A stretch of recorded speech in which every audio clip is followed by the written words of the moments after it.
بسم اللہ الرحمن الرحیم۔ السلام علیکم۔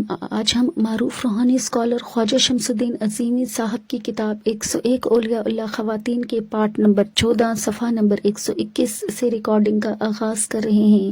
کریمہ بنت محمد مروزیہ رحمۃ اللہ علیہ۔ کریمہ بنت محمد مروزیہ رحمۃ اللہ علیہ بڑی فہم اور سمجھدار بی تھی۔ شادی نہیں کی، احادیث لکھنے میں خاص شغف تھا، اشعار نہایت خوش الحانی سے پڑھتی تھی۔ ایک مرتبہ خانہ کعبہ کا طواف کرتے ہوئے نہایت ذوق و شوق سے اشعار پڑھ رہی تھی۔ ایک بزرگ نے ان سے پوچھا، تو اللہ سے ڈرتی نہیں، بیت المقدس میں اشعار پڑھتی ہے؟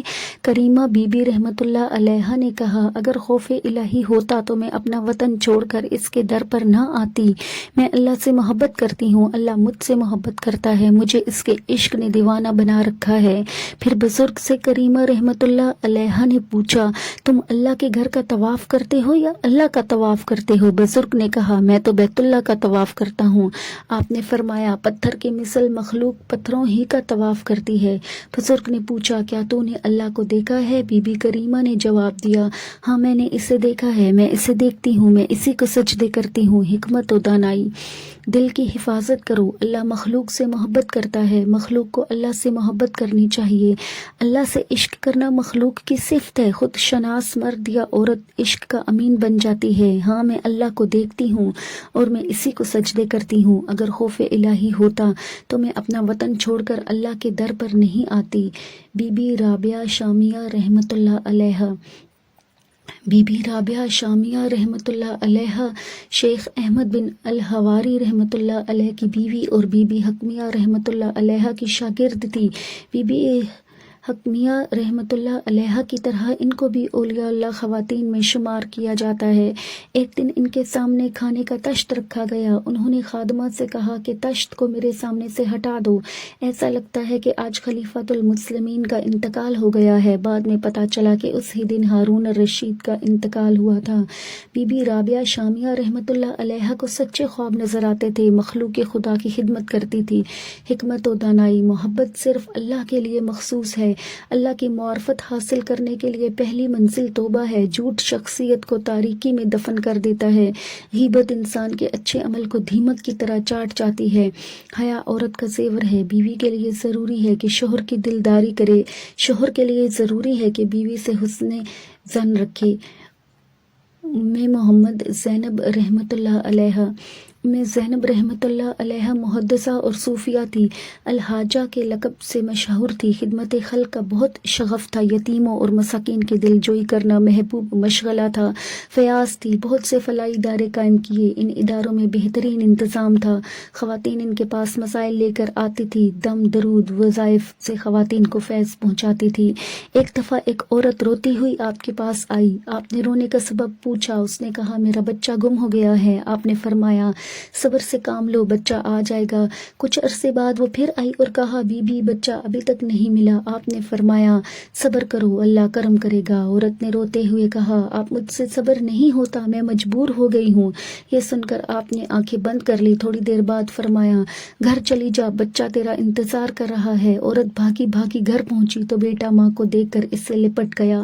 حکمت و دانائی۔ استغنا زبانی کلامی حاصل نہیں ہوتا، یہ تجرباتی اور مشاہداتی عمل ہے۔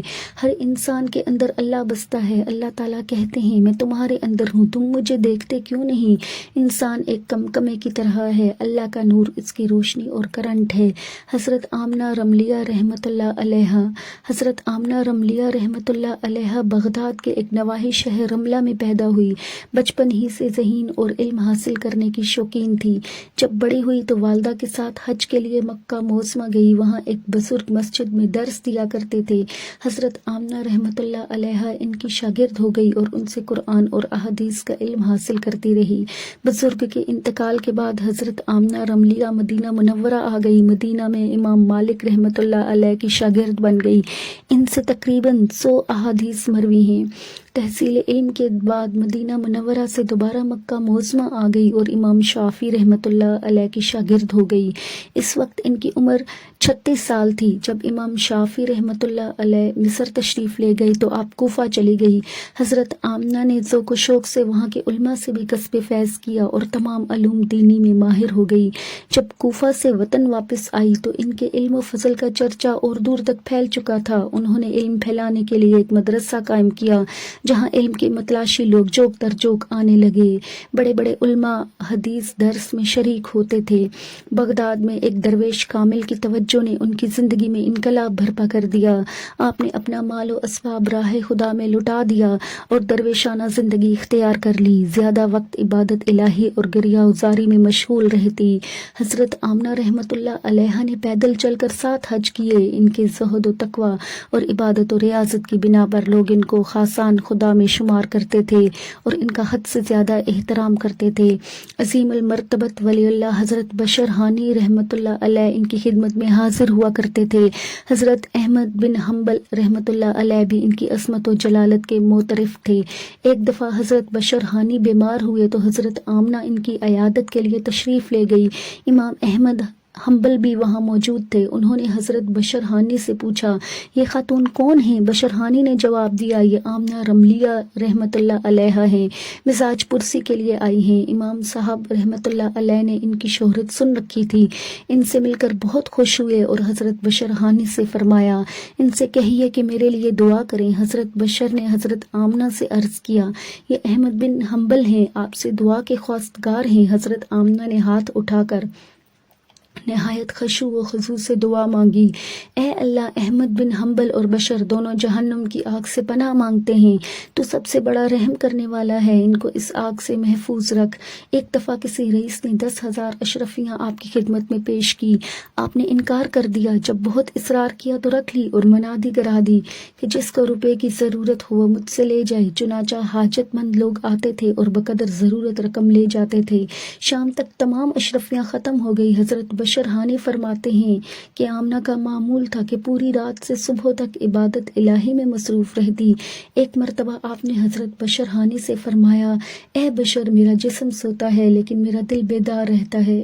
حکمت و دانائی، ولی سوتا ہے، اس کا دل بیدار رہتا ہے۔ علم پھیلانے کے لیے ہر قسم کی کوشش کرنا فرض ہے۔ حضرت میمونہ سودا رحمۃ اللہ علیہ، ایک بزرگ عبد الواحد بن زہد رحمۃ اللہ علیہ نے دعا کی کہ اے اللہ، بہشت میں جو شخص میرا رفیق ہوگا اسے دکھا دے۔ حکم ہوا کہ تیری رفیق بہشت میں میمونہ سودا ہے، وہ کوفہ میں فلاں قبیلے میں ہے۔ بزرگ تلاش کرتے ہوئے وہاں جا پہنچے۔ لوگوں نے کہا کہ میمونہ ایک دیوانی ہے، جنگل میں بکریاں چراتی ہے۔ بزرگ نے جنگل میں دیکھا بھیڑیے اور بکریاں ایک ساتھ پھر رہے ہیں اور ایک خاتون نماز ادا کر رہی ہیں۔ جب سلام پھیرا تو فرمایا، اے عبد الواحد، اب جاؤ، ملنے کا وعدہ بہشت میں ہے۔ بزرگ کو بہت تعجب ہوا کہ انہیں میرا نام کیسے معلوم ہو گیا۔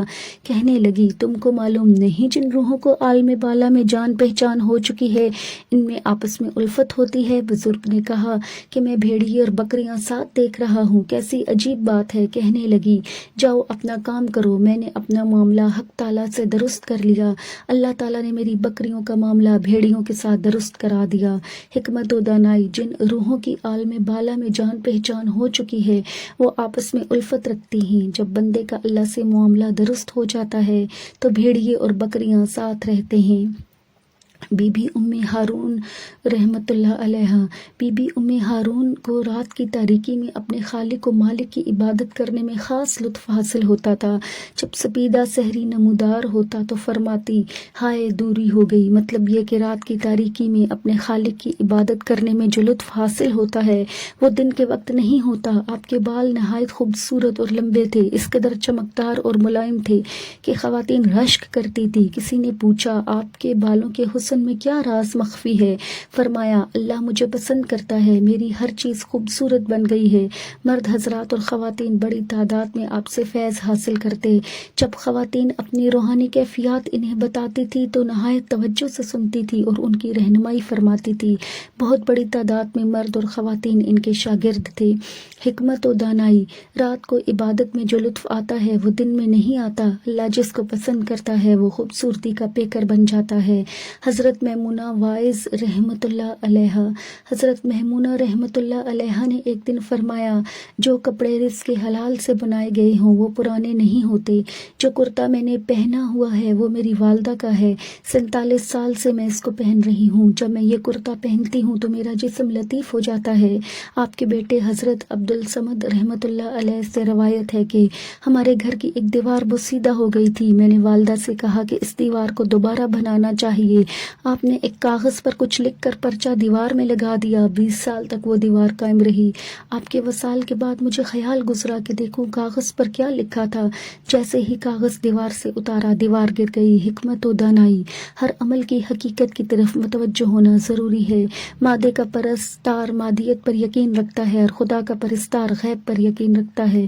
مادہ فنا ہو جاتا ہے، اللہ ہمیشہ سے ہے اور ہمیشہ رہے گا، اللہ باقی من کل فانی۔ اب صفحہ نمبر 131 پر اختتام ہوا چاہتا ہے۔